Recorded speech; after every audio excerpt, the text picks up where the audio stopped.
Nalemi vetëm të arsyet psikologjike, me që kemi në studio psikologën këtu dhe pse jo që ti elaborojmë sa më në detaje këtë problematikë. Shkaqet psikologjike, çka mendon që janë shkaktarët më të mëdhaj, sepse keni edhe para se të fillon me emisionin, më tha që çdo ditë më shumë poshtohet numri i rasteve të tilla. Nga rastet që i trajton, nga eksperjenca, cilat janë shkaktarët më të shpeshta që i bin fëmijët në gjendje? Atëherë për regresionin që përmenda, kohëve të fundit ashtu ndoshta po ndodh pak më shumë tek fëmijët. Disa arsye munden me qenë kur fëmijët ndoshta nuk stimulohen mjaftueshëm, ndërsa për shembull nuk ka kush me fol shumë me ta, ose për shembull kohëve të fundit fatkeqësisht fëmijëve po i japin shumë akses në pajisje teknologjike, telefona, tableta.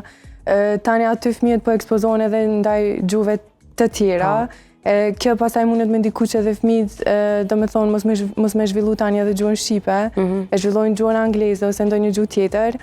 Edhe prandaj kjo pastaj krijon domethënë probleme të ndryshme, ku fëmijët ndoshta edhe nëse kanë fol, pastaj ndodh çaj regresioni edhe fëmijët nuk vazhdojnë tani me zhvillu gjuhën shqipe ose komunikimin në përgjithësi.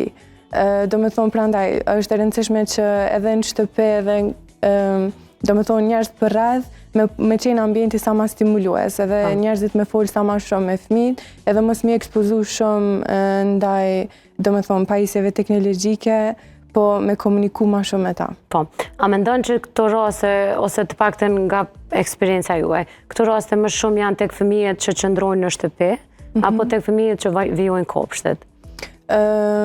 Mendoj që ndoshta më shumë tek fëmijët që qëndrojnë në shtëpi, po prap varet edhe nga çysh është ambienti në shtëpi, se ndoshta edhe në shtëpi ka prindër ose familjar që punojnë shumë me fëmijën, që komunikojnë me ta, po prap ambient ndryshe është në kopshte, se fëmija domethënë ka interakcion me bashkëmoshatarët e tjerë, domethënë edhe aty mundet me dëgjon fjalë të reja për çdo ditë, ka domethënë edhe prej bashkëmoshatarëve edhe prej mësuesve, është një ambient më stimulues edhe për fëmijën.